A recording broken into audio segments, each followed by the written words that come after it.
Well, hello and welcome to Morning Coffee with Maddog Merv. Today, well, we have a beautiful day. We're headed for almost 60 degrees here. Yay. My daughter's down in Texas. We're telling me, though, it's already been in the 80s. But they are expecting some tornado warnings this early. Wow. And we are expecting 5 inches of snow on Tuesday. So, hey, springtime in Utah. Let's see what's going on the channel today, shall we? To morning coffee. Maddog Merv today. Got our French roast this morning Bagel. again. I wonder I'm a big fat guy. I mean, And then holy they cow. I always had a schmear. So he's probably going for bagels. He's trying to steal. Oh my gosh, I can't even believe it. I have no clue. And I got a bunch of chores to do. Oh, who wants to do that? Well, I would like to give a shout out to a channel called Yarn Hub. Yarn Hub. Interesting name, but what I really like about the channel, and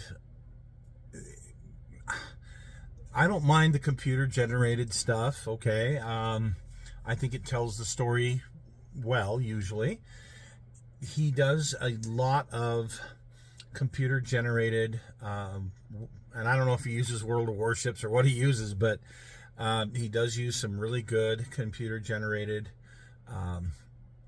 things to tell the stories that he tells. And lately I've been doing some studies on, of course, Navy, Pacific War type of thing. The one that really got me was the ones he did on the Samuel B. Roberts and the Johnston and Taffy 3. Wow, these are some pretty neat. It tells the story well, and pretty neat graphics to tell the story. I wish I could tell stories that well, is I guess what I'm saying. So if you get a chance, check them out, Yarn Hub. So we had the Indianapolis build last week, and I hope that you guys liked it. Sitting right here. I've got kind of a Navy park going on because I'm a little bit behind on getting my display shelves built in the office downstairs. I'm trying, but I've only got so much time, and I like to do a lot of modeling, so I'm a little behind, but we'll get to it. Right after I finished that video, some more information came to me via one of my friends who actually has plans from the last refit. He's a great naval historian and a great resource, and not very many people have the kind of resources that he has, but he shared with me a drawing.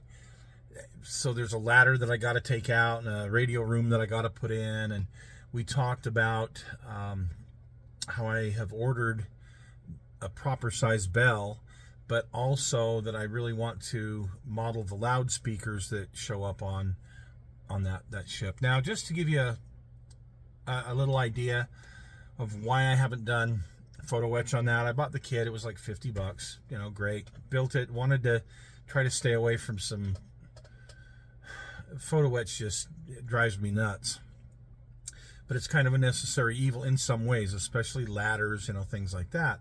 Well, when I looked into the cost of a good set, and I don't mean just a set, but a good set that Lauren Perry, I think, makes the best at Gold Medal Models. I think he makes the best sets for photo etch on these ships. And I know some guys like the Pontos and all those others. I have not, because they are way expensive. I haven't even looked at one of those, so I can't speak to those. But Lauren's set has got a lot of really cool things I would like to have and detail that with. But it would take me most of a year. And the cost is high. I mean, it's more than I paid for the kit. So it's one of those things that, well, I got enough other things going on. Maybe someday if I can pick up the photo etch kit cheap enough, I'll put it on. But in the meantime, I'll do what I can do that's kind of quick and easy. So loudspeaker, bell, things like that. I'll be making some more changes, and at some point I'll update you guys on it. So anyway, I hope you liked it. The Indianapolis to me is an important piece because, as you know, I do a lot of studies on the end of World War II in the Pacific, and it was a very important component. In fact, when the 509th used to do their get-together, their reunions, thank you, out at Wendover, one of them they had there was with guys from the Indianapolis. This is many years ago. Anyway, yeah, what an important ship to have in my collection. So we looked at that old T2 tanker. It was originally Revell, as far as I can tell. I don't think it went back as far as Renoir, but it went back into the 50s. And it was box scale, which just happened to be 1/400, which is okay. I do 1/350, so it's not too far off. But there is a 350th scale tanker out there in resin, but it's really hard to find. It's out of production, of course. So, well, okay, this will have to do for now. And it'll be a quick build. Yeah, there's a lot of things that need to be, because the plastic's so thick. But you know what? I'm not going to do that with this, because if it was 1/350th, yeah. But because it's 1/400, it's going to be, again, a shelf model, a close representative of what it's supposed to look like, which will be the Neosho. Not real close, but close enough that a lot of folks wouldn't know. So anyway, I will be building that before long as one of those quick builds, because I can build that one really quick. But that's one of those fun old nostalgia kits. You open up the instructions and it reminds you of the old USS Arizona and the Missouri from way back in the day. Those nostalgia kits are kind of fun because they really do take you back. And honestly, it makes me want to get out the tube glue and build it with tube glue. So this week we've got I think it's the 6th anniversary. I know I lose track of time, but I think I've been doing this 6 years. So let's see, 18 to 24, yeah. Just be 6. Hard to believe. What a great ride. No, the channel hasn't grown to the point where I had hoped it would be. But with that said, it has grown, and it continues to grow. And we're over 3,500 subscribers right now, which, great. Thank you so much. Part of the problem, as I have mentioned before, is I don't stick to just one subject. When I put the channel together, I was going to do it my way, or it wasn't going to happen at all. And my way was going to be, I will live my life, I will do my thing the way I do it, and I'll bring you along for the ride. So I'm not going to just focus on one subject. And that would probably net me a whole lot more in subscribers and all sorts of other stuff, but that's not how I roll. So what you see on this channel is what you get. That is how I live. That is how I do things. And for better, for worse, I don't sanitize things, obviously. But I'm hoping that there's some guys out there that watch these videos and go, okay, what's new in the background this week? Because there's always some changes. You go back like 4 or 5 years, look at the first morning coffees, or even, some of the other videos, and look around, and yeah, it looks a lot more organized, a lot nicer, a lot neater.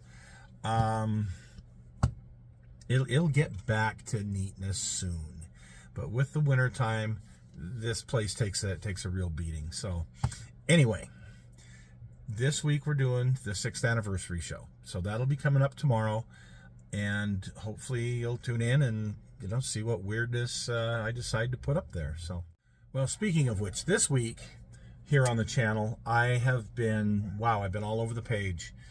I started working on my USS Guam, and you can see how far I've got it. I've got it on a stand, a custom stand, and I've got the hull painted. But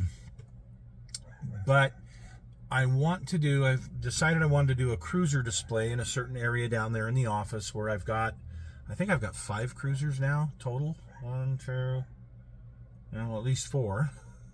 And I want to be able to put those in a certain area. And of course, the king of the cruisers would be your American battle cruiser or large cruiser, however you want to call it, which was the Alaska class. And it'll kind of be in the center of that. So I've been starting work on that. Of course, as soon as I got the Sullivan's kit, I decided, I'm going to get this built. So, a lot of modeling going on right now. But also, I was speaking at a conference just yesterday. Not yesterday, what was it? It was Thursday? Yeah, it was Thursday. Clear back on Thursday. I was speaking at a conference locally. They liked what I had presented to the point that they're considering having me back in June for a larger conference of about 400 or 500 people to be the keynote speaker. So that's kind of cool. But it was so much fun. I got to see a lot of my friends from the cleaning industry and my associates. Just wow! It's funny how you just hop back in, like you took a day off and you're back, type of thing. Really is what it's like. I mean, my old office mate Ricky.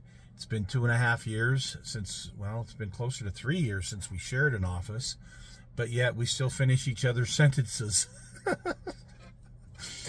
Such a great time with these folks. It was nice to get dressed in my suit and do some fun things. So there was that, and I had all the prep work to do for that. So between that and the projects I'm working on, it has been very busy, but very productive. I'm looking forward to a few days of really nice weather. But I'm not looking forward to winter coming back. I'm looking forward to that warm weather of spring. Hopefully this year we get some in March. We'll see. But I am definitely looking forward to warmer weather out here. It's nice to have the space heater and to be able to work out here more than I have in other winters. But by the same token, I'm looking forward to getting this all cleaned up and organized, getting some more things organized down in my office and on the wall, and just some of these fun builds that I've wanted to do. We will get back to cars soon, trust me. I'm sure we'll be doing some aircraft. I'm thinking more of the tanker, one KC-135, and finishing that rivet joint that I started last year. Obviously I got to clean the train board off because Finley loves trains right now. He's at a cute little 3-year-old stage, loves trains, so I got to get some things cleaned off here so that we can get that up and running again. So appreciate you folks joining us today. Please tune in tomorrow for the 6th anniversary show and have a wonderful, wonderful week. We will see you next week for Morning Coffee with Maddog Merv. Take care.